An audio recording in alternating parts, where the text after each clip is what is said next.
Welcome once again to the Upper Room. It's great to be with you, and we are in this series we're calling The Expression. It's a study of the book of John, and it really comes out of verse 18 of chapter 1, where John writes that Jesus, he had been writing that he was the Word, and now he says he explains God. And that's great news to us, right? Because we want to know God.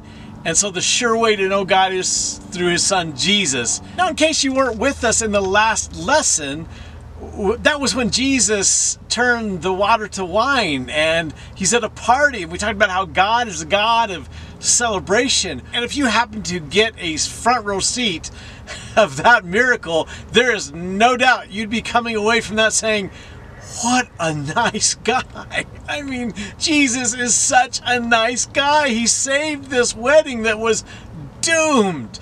And so that's kind of the impression we left with after the lesson last week. Today, we follow him down back to Jerusalem.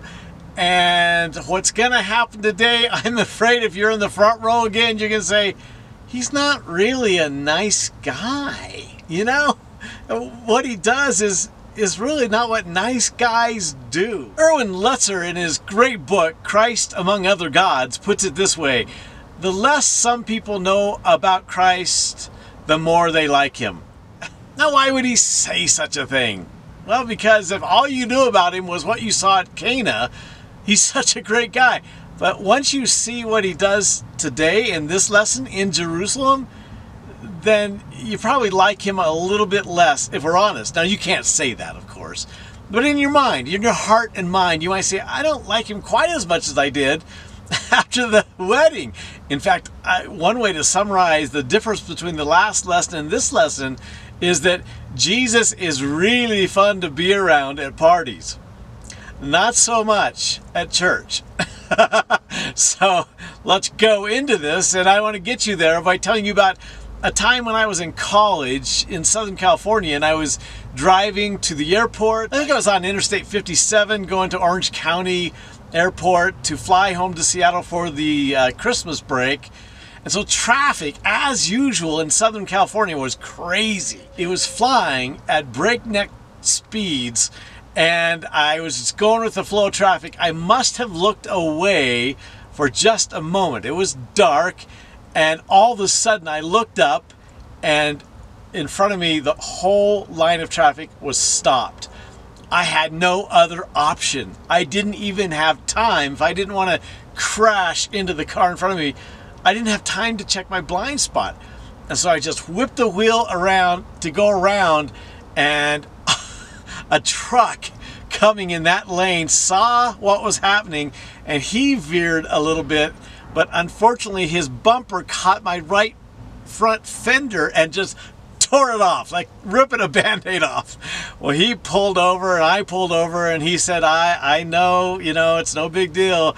You were in trouble there, and I tried to avoid you, just couldn't do it. So I think I threw the fender in my car and went on to the airport and flew home. Okay, why is that important? Sometimes in life, you don't have time to check your blind spot, or at least you don't feel like you have time.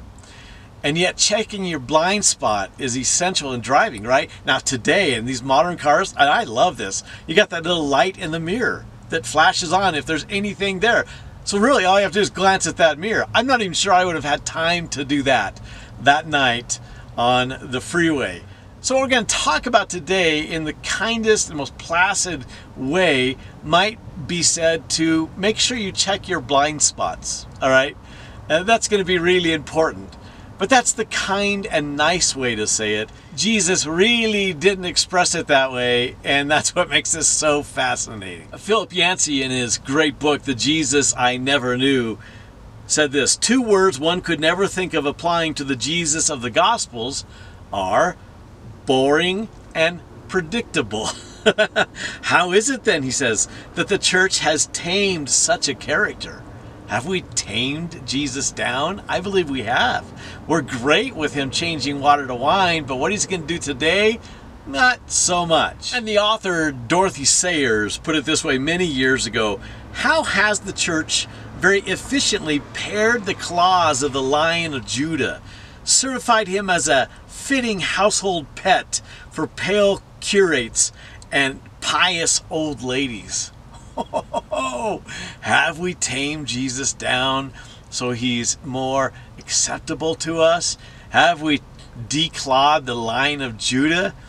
Possibly, because the Jesus we see today in this lesson doesn't seem to be anything like the Jesus we saw at work in Cana of Galilee. So the current climate of Christianity really has worked hard, I believe. I agree with what Sayers and Yancey say, has really tamed Jesus down, and we'd rather say, you know, Jesus was just saying you might have a blind spot here.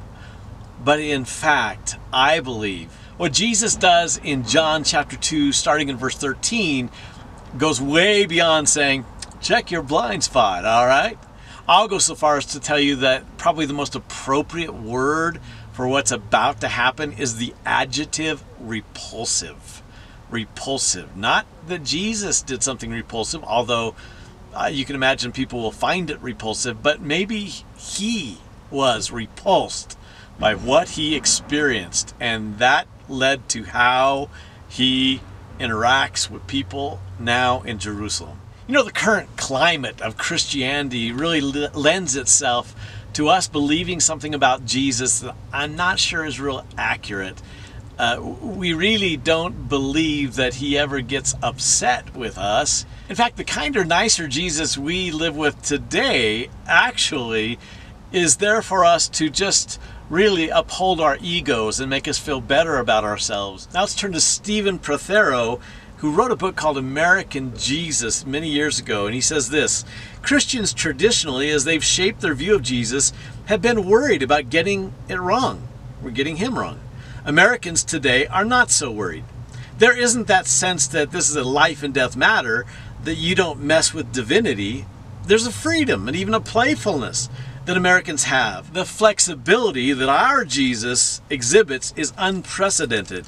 There's a Gumby-like quality to Jesus in the United States. You remember Gumby? It can be stretched. We have stretched Jesus to the point where, okay, now we're comfortable with him. Now he just really supports who I want to be. So are we guilty of bending and shaping and pulling Jesus so that we're comfortable with him?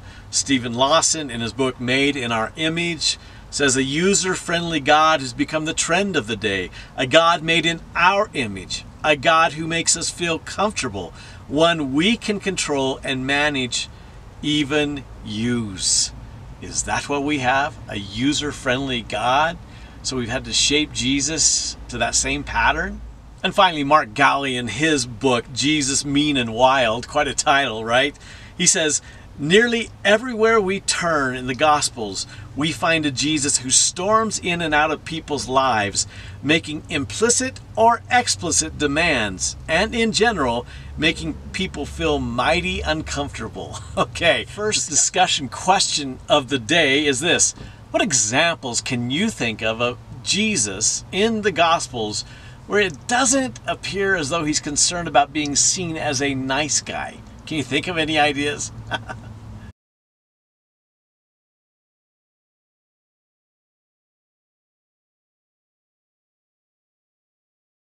Okay, so we've entitled this message Repulsive, and we'll frame it with 3 questions today. And the first question is, what repulses God? The second one is, what repulses religious people? And then third and finally, we'll discuss what repulses you and me. Okay, first of all, what repulses God? John chapter 2, verse 13. It was nearly time for the Jewish Passover celebration, so Jesus went to Jerusalem. This is the first of 3 times in the book of John that we hear about a Passover, so that gives people the idea, gives us the idea that there were 3 years here now of ministry. And so he goes to Jerusalem. Verse 14, in the temple area he saw merchants selling cattle, sheep, and doves for sacrifices. He also saw dealers at tables exchanging foreign money. Okay, what's going on here? Let's get the context. Jerusalem is teeming with people coming from other cities, even countries. pilgrimage for Jewish people who lived outside of Jerusalem. So Jerusalem probably doubled in size, so it's a bustling city at this point. He enters the temple courts, a place where the Gentiles had always been welcome to come in and pray there, and that was the whole purpose. Now, when he enters, he sees something, by the way, he has seen for years. This didn't just start in his 30th year. I believe he saw it from the time he was 12 years of age. But he was patient, biding his time, and now is the moment. And I think you know what's coming. But what was happening in those temple courts was truly a shakedown. A scam, if you will, because if you came from outside of Jerusalem, you would need to come and purchase animals to sacrifice, grains for sacrifice, and then if you want to give money, you had to exchange your coins for Jewish coins. And each time you made a transaction, you took a hit. I mean, they were robbing these people blind. And the people had no choice. I mean, this is what their religion, their faith demanded, that they come and they find a way to make sacrifices. And so if it was twice the price, like if you live in Colorado and travel to California and gas is twice the price, you go, what a shakedown this is. But you have no other option. You need fuel for your tank, right? That's what's going on here. Christy and I can kind of relate to this. When our oldest son Ty, went to college, he came to Denver and went to Colorado Christian University. He received a baseball scholarship, but it wasn't a lot, and it didn't even come close to covering the cost of that university. And so you can imagine the first day we dropped him off and registered him for school, and we knew the price coming in, and so we knew we had to bite the bullet, tens of thousands of dollars to get a degree. And so I already was prepared for that after we registered him. It was painful, but okay. And then we had to go get his books. So we went to the bookstore, and these books were mandatory for the classes he'd be taking. And oh, lo and behold, many of these books were written by, guess what? They were written by the actual professors who were teaching these classes. That works out well. We go to purchase these books. Every book was between $125 and $250 for a book. Tell me, when's the last time you paid $150 for a book? You get a Bible, the greatest book of all time, for like $10 sometimes.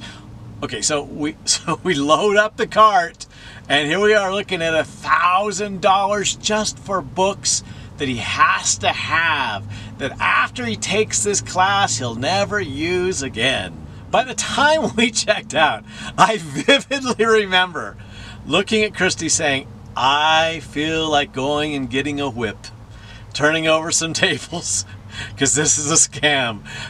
This is a big time shakedown. So we kind of felt that, and it's ironic that all these years later, that kind of stuff still goes on. And you know that Jesus is going to react to this.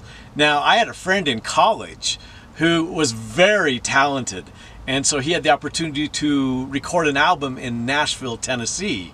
And so he went to Nashville, and there were some miracles around him actually being able to perform and get that record made.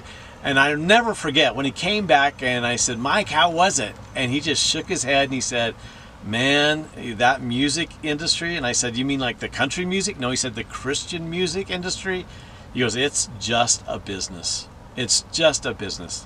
Nothing more. I'll never forget that. That's why, if you remember the great Keith Green, that's why he upended other people's agenda, because he saw what he did as ministry. He gave away his music. He gave away tape recorders. I was back in the day when I used tape recorders. He gave away tape recorders if you need to hear his music. It was never about money. It was never a shakedown with Keith Green, but with all the other Christian artists, even today, and Christy can tell you, I'm not a big fan. Okay, going to a Christian concert to me is no bueno. It's a shakedown, is what it is. And when you see and hear stories about how these people live, I tell you what, This is where I can identify with how Jesus felt that day he walked into the temple, and probably all the previous days, going back to at least when he was 12. This has been building. And so we come to verse 15. Jesus made a whip from ropes and chased them all out of the temple. A couple things you need to know about this. Number one, this was not a knee-jerk reaction. This wasn't, man, he flew off the handle. Wow. It wasn't that. He'd been thinking about this for a long time. And then second thing I want you to notice about this is actually the first of 2 times that he'll do this. He does it during the Passion Week at the end of his life here on earth. And all the synoptic gospels record that as though it's pretty important.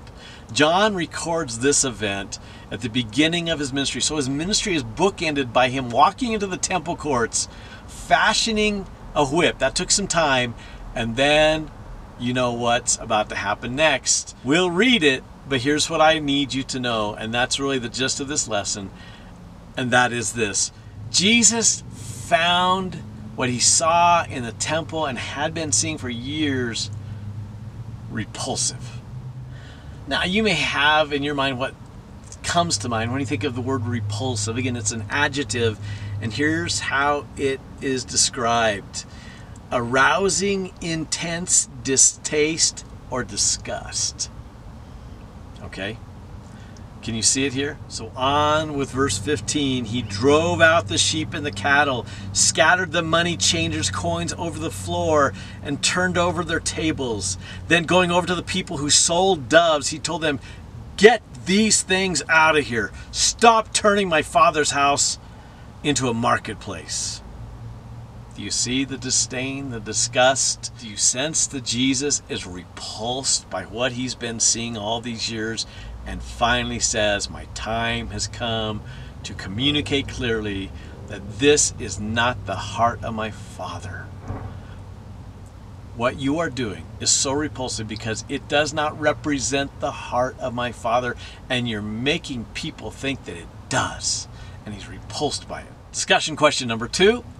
What do you think would happen if you or I went into a church like the one behind me and walked in with a whip and started whoosh, and turning tables over and throwing chairs and turning speakers over and breaking their fog lights? What do you think might happen?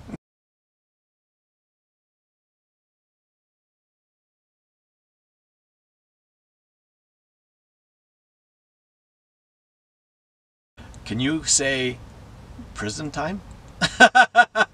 Would we not be seen as terrorists, domestic terrorists? Of course we'd be arrested, right? I want you to understand the intensity of what's happening here. How does Jesus not end up in prison? Well, it's not his Father's will yet. You may have heard the phrase, and I think it came from C.S. Lewis, lunatic, liar, or Lord, referring to Jesus. And we often use it when we read John 14:6. Was he lying? Was he crazy? Or was he who he claimed to be? In this moment, if you had to answer that question, be honest, he's a lunatic. I mean, he seems like a lunatic, ranting and raving and turning over tables. There's no sense that he actually physically harmed anyone or any animals. He just wanted to make a statement and make it with great clarity. Now this next verse is really important. Verse 17, then his disciples remembered this prophecy from the scriptures. Passion for God's house will consume me. Psalm 69:9, we'll come back to that in a minute. But we certainly see that he's aroused, he's intense, he has distaste and disgust for what's going on. He is definitely repulsed.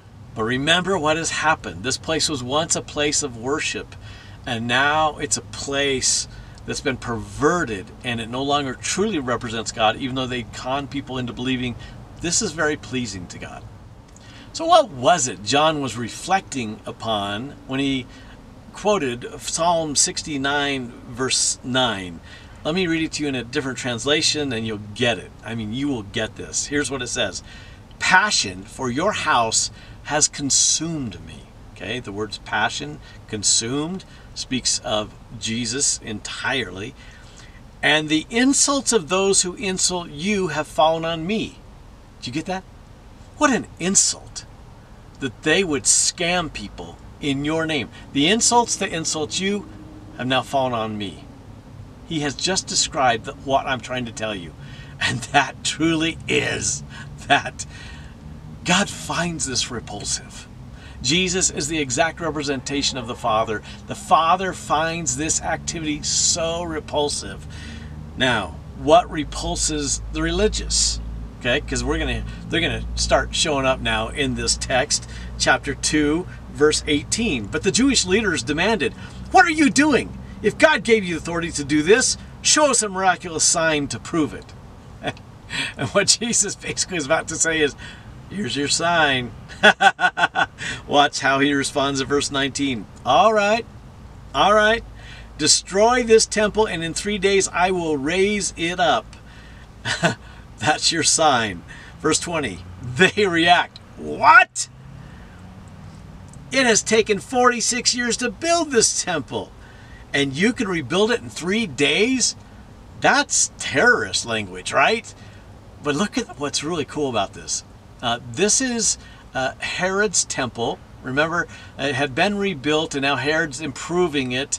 And it's Herod's temple, and it's not finished. It won't be finished until just before 70 AD. Do you remember what happens in 70 AD? Rome comes in, destroys the temple, destroys Jerusalem. They finished the temple just before that happened.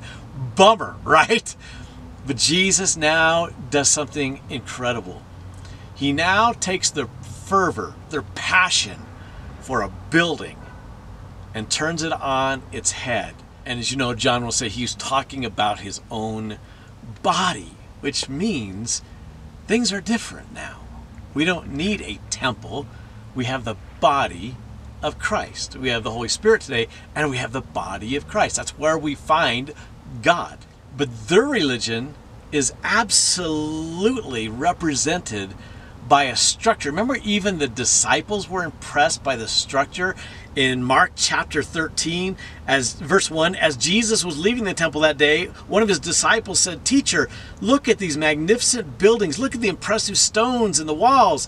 Jesus replied and said, "Wow, I know, you guys are amazing. This is the coolest building. I wish I could live in this building. I feel so holy when I'm in here." What does he actually say? Yes, look at these great buildings, but they will be completely demolished. Not one stone will be left on top of another. People did not miss Jesus for a lack of intelligence or knowledge. They missed Jesus because of their pride. Can you see the source of their pride? Look at what we built. Look at our religion right here. Isn't it something? And because their eyes were on that and not Jesus, they were so filled with pride based on physical symbols and structures that they missed Jesus. Do you think that happens today? And now we wrap up this text, verse 21 and then verse 22. But when Jesus said this temple, we alluded to this, he meant his own body. After he was raised from the dead, the disciples remembered he had said this, and they believed both the scriptures and what Jesus had said. What repulses religious people? Anyone who dares to confront them on their lack of focus on what really is of God and what's not. There was a hidden agenda. There was definitely a hidden agenda that had to do with personal gain going on. Now think about that. That was the problem here. It was all about personal gain, whether it was financial or it was about their images and their status in society. That's what this had become about. It might have started as an opportunity to worship the God of the universe, but no longer was it that. It was about them. And that repulsed Jesus, and thus repulses his Father. You might remember that later Paul even hitches his wagon to this idea, and that's when he says that our bodies are nothing to brag about, but they are the temple of the Holy Spirit. What's important is the Holy Spirit is in here. It's not important what this house, what this temple looks like. And if you go to the gym, you're going to find that they think the temple is all that too. And for us to have that mentality is really an affront to God, right? That my life is about what you see, not who's inside me. And so finally we come to the question, we've talked about what repulses God, I think you know it. What repulses the religious? Oh, they got caught with their hands in the cookie jar, right? They're repulsed by the fact that somebody would draw attention to their hidden agendas and their selfish promotion and selfish gain. Now the third and final question is, what repulses you and tends to repulse me? Are we repulsed by the same things that Jesus was repulsed by? This is a tough question. Does it get under my skin when I see people with hidden agendas doing things they say are done for the Lord? They have all the right language, all the motions are in place. Is it possible that I'm using a supposed walk with Jesus as self-promotion? Then I am probably aligning myself with the religious. And all of this brings us to our location. We're in Colorado Springs, Colorado. We're in front of New Life Church. Back in 1984, a guy by the name of Ted Haggard began this church. It was just like a little house church, I think, at the time, and it exploded. He was one good-looking, charismatic guy, and people were drawn to him, I believe, mostly. In 1984, and so it explodes into what it is now, a megachurch with thousands and thousands of people here on the north side of Colorado Springs. Now, you may have heard of this church, not because it's so big. There's a lot of big churches around, and not because it's so beautiful, and it's such a beautiful setting in Colorado Springs. But you may have heard about it because in November of 2008, okay, so we're talking 22 years, if my math is right, after Haggard began this work, a guy by the name of Mike Jones comes out in public, and he has something to say. He's got like a chip on his shoulder about something. It was during that time that the state of Colorado was debating and going to vote on the topic, the idea of same-sex marriage, making it legal. It just so happened that this pastor who had founded this church, been there 22 years, became very public. In fact, he, for several years, was the president of the National Evangelical Association. Can you say big wig? That's a big wig. That's a celebrity in Christianity is what he'd become. And he was coming out against this political agenda pushing same-sex marriage. That kind of rubbed Mike Jones the wrong way, and here's why it rubbed him the wrong way, is because for 2 or 3 years, I think it was 3 years, the pastor Haggard here had been in a relationship with him, an immoral relationship with him, and buying drugs from him. He was actually paying him for those immoral relations, and buying crystal meth from him. Can you see why all of a sudden, he didn't even know that he was a pastor, but when he saw him on TV, he said, I've had enough. He came out, and of course, at first, Haggard denied to the very end every part of what this crazy guy said. Only problem was, in time, it started to unravel. Yes, his board and his entire church supported him. Our beloved pastor, founding pastor, would never do something like that. But in time, it all unraveled. And in time, he had to admit it was true. And so he mournfully repented. You've seen this from celebrities in the Christian world. Repented, and he resigned. I think he had to resign eventually, but they supported him for a long time. And then he eventually resigned and went to Phoenix and went through some spiritual therapy there for a couple, 2 or 3 years. Didn't quite finish it, but good enough. Good enough to start another church back here in Colorado Springs. Can you believe that? Another church.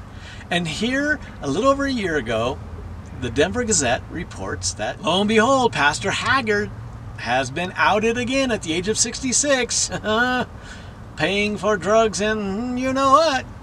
The question becomes, why would you be a part of his church?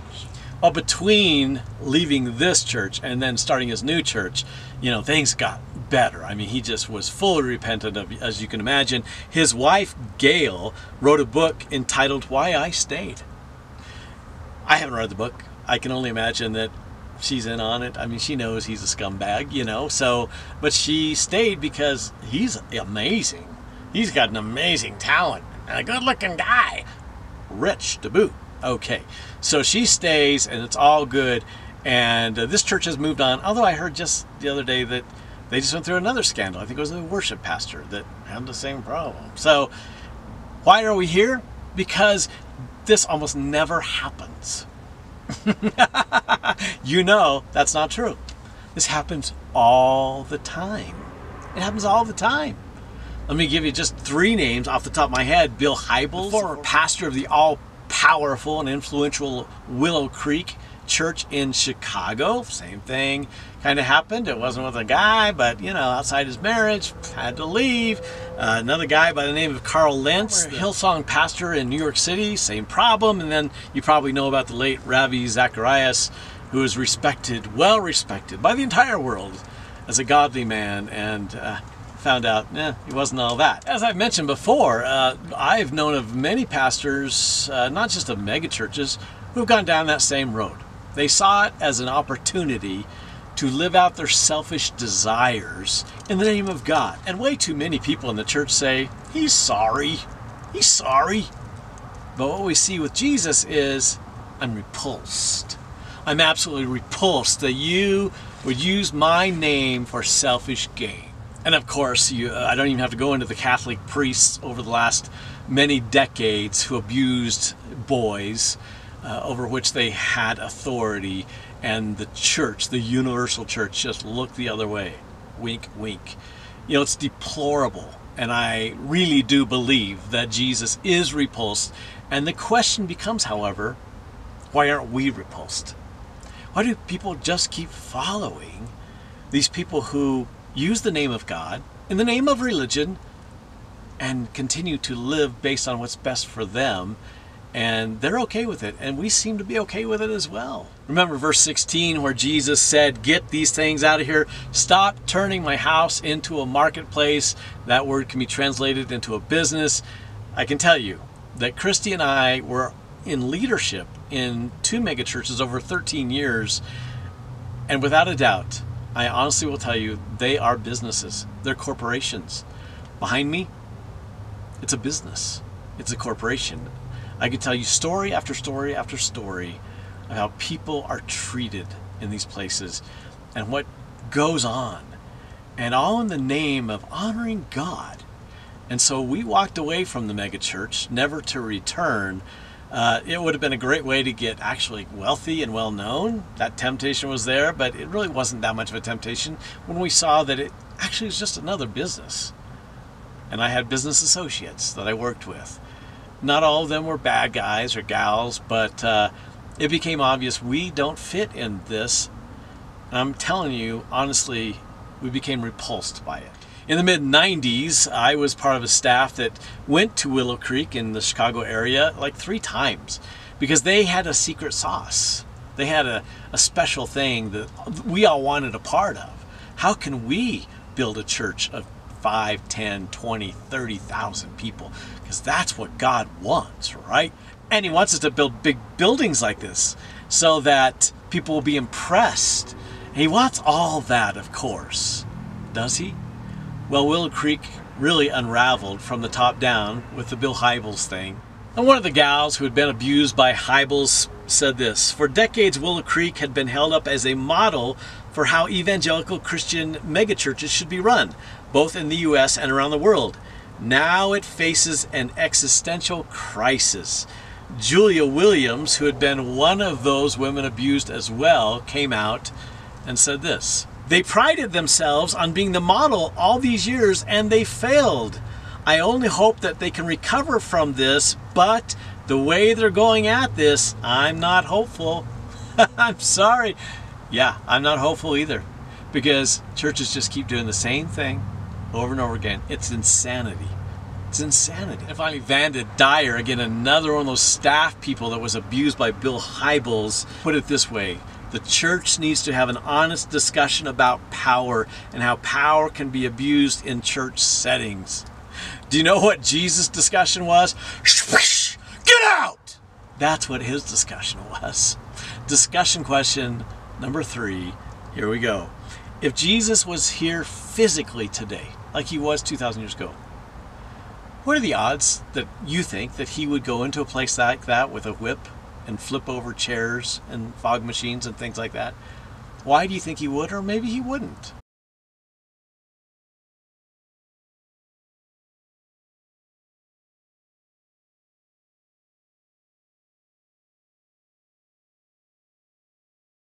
Why was Ted Haggard invited back into leadership and ministry? The only thing I can imagine is that we have such a low view of God, that we think that God is, hey, he's gracious. Well, I tell you, that day in the temple, it didn't look very gracious. It looked like he'd been fed up with people using his name for their own personal gain. You might remember that the book of Revelation begins, most of us think of it as a big prophecy book, but it begins as a letter to 7 churches. 5 of the 7 churches he reprimanded. Okay, so I want to go quickly through them. I'm not going to say much about them, but just to remind you, okay, Ephesus was the loveless church. They did a lot of things right, but they lost their first love. Smyrna was the persecuted church. This is one of the churches that he didn't have anything bad to say about them and said, you know, you're going to make it through this. Pergamum was the worldly church. They accepted everything. They're the tolerant church. We have Pergamum today, of course. Thyatira had the wrong doctrine, and so eventually they begin worshiping all the wrong things. Sardis was spiritually dead. He said, there might be a few of you, but you're for the most part done. You're ready to flatline. And then Philadelphia was the spiritually alive church. He had nothing negative to say about them. And maybe one of the most famous churches of the 7 is Laodicea, which he had nothing good to say about really because they were lukewarm. He said, I feel like you make me sick, actually. It's as though he was telling Laodicea, you repulse me, actually. I want to vomit you out of my mouth. So it begs the question, what might Jesus have to say about your community? Your faith community, and you, and me. This past week I was playing racquetball. There's about 4 or 5 guys we play racquetball with, and one of the guys is almost exactly my age. And so we were taking a break after the first racquetball game, and I was sitting next to him. And as I sat next to Phil, I felt like the Lord was reminding me that he had had some numbness and tingling in his hand, and was concerned about it several months ago. And so I thought, well, I'll ask him about it. Phil, how's the hand doing? He goes, not good. He said, I went to the doctor. And I said, oh, what did the doctor say? And he said, well, he said he needed to send me to a urologist. And he said he thinks it might be carpal tunnel. And I said, pardon me? He said, yeah, he wants to send me to a urologist and have him look at it. And I waited a second and I said, why that? Why that doctor? He said, well, he just will be an expert in that. And I said, does that doctor think that it's causing you not to be able to pee? What's going on? And I actually made another comment that I won't put in here, but you can imagine it. And a couple of guys hanging out. And I said, why a urologist? And he started cracking up. Because remember, I didn't tell you, in a gym it's loud, and we're both the same age, for our hearing is really, heading for the sunset, and we can't hear each other really well. And so when I said, tell me, why again a urologist for your hand? And he started laughing. He couldn't stop laughing. He said, no, not a urologist, a neurologist. What we had there was a failure to communicate. What Jesus didn't have that day in the temple was a failure to communicate. He communicated clearly. More clearly than probably anybody wanted to hear or see, right? And what he communicated that we need to hear is that he does not put up with us using his Father. Or some call it religion, which is a detestable word, I think now. Using his Father for personal gain.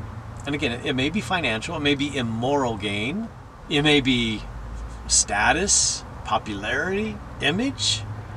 Using the Father's name. In the name of the Father, I go about a hidden agenda that everybody's gotten used to, and it's no big deal. Jesus says, no, my Father hasn't gotten used to it, and it's a really big deal. David wrote after being caught with his hidden agenda. Psalm 51:7. Purify me from my sins, and I'll be clean. Wash me, and I'll be whiter than snow. Create in me a clean heart. Clean my house. Clean out the house of my heart. Oh God, renew a loyal spirit within me. Clean my house. Clean the house of my heart. Does Jesus need to do some cleaning in your house? In my house? That really is the big question. It's no longer questionable how he feels about our hidden agendas, about us using him for personal gain. well, I don't know the motives behind the people that serve here, worship here. I really don't. But boy, does it look familiar to what I read in John chapter 2. Thanks for joining us. Have a great day. Love doing this journey with you.